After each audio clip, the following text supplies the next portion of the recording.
Le 2 mars 2026, la République démocratique du Congo, RDC, reste plongée dans le feu des conflits, notamment dans l'est du pays. Le groupe rebelle M23/AFC continue de contrôler plusieurs zones stratégiques, provoquant des conséquences graves sur la vie des populations, la sécurité des régions et les activités économiques, notamment l'exploitation de minerais précieux tels que le cobalt, le cuivre, le lithium et le coltan. Aujourd'hui, les dernières informations mettent en lumière la manière dont les États-Unis tentent de réduire l'influence de la Chine dans l'exploitation des minerais congolais. Alors que les conflits armés, les différends sur les licences et les questions de conformité freinent encore les investissements étrangers. Cette analyse explore les impacts de la guerre sur la sécurité, l'économie et la vie des habitants, tout en précisant le rôle des États-Unis et des partenaires internationaux, et en offrant une perspective sur l'avenir du pays. Les combats se poursuivent dans l'est de la RDC, avec des affrontements constants entre les forces gouvernementales congolaises, FARDC,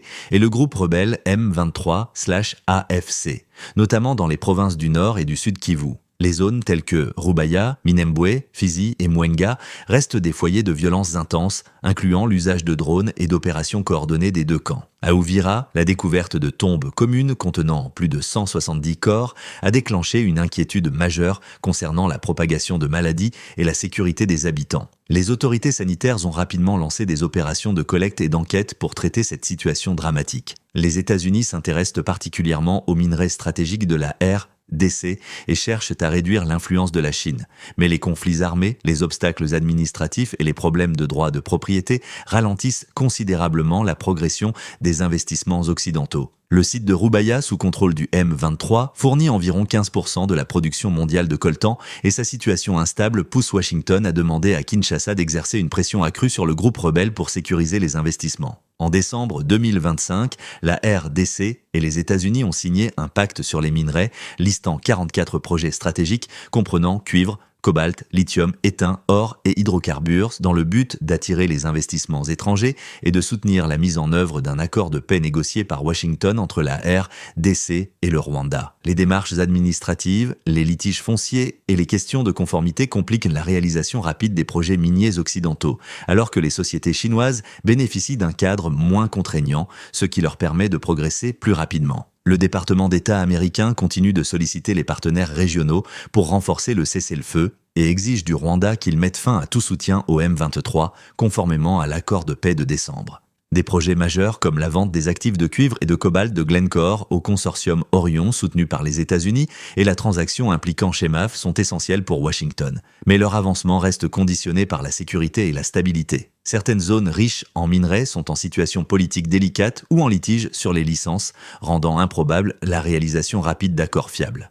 Des sites comme Manono, riche en lithium, sont au centre de différends entre Kobold, soutenu par les États-Unis, et AFZ d'Australie. Même les projets considérés comme plus faciles, comme le retraitement des résidus ou la construction de raffineries de cobalt, dépendent de réformes de gouvernance et de garanties de sécurité que seuls les États-Unis peuvent aider à mettre en place. Les sociétés américaines doivent composer avec des contraintes réglementaires strictes, incluant vérification anticorruption et documentation des impacts communautaires, alors que les entreprises chinoises avance sans ces contraintes, bénéficiant d'un avantage stratégique. Alpha Mine Resources a pu relancer sa mine de Bizi seulement après l'intervention diplomatique américaine pour stabiliser le territoire, démontrant l'impact direct de l'influence américaine sur la sécurité des opérations minières. Les investisseurs occidentaux restent prudents face aux risques élevés et aux délais prolongés de retour sur investissement, ce qui limite leur engagement direct dans le secteur congolais. Les États-Unis continuent de focaliser leurs efforts sur les actifs prêts à produire, mais un engagement à long terme nécessiterait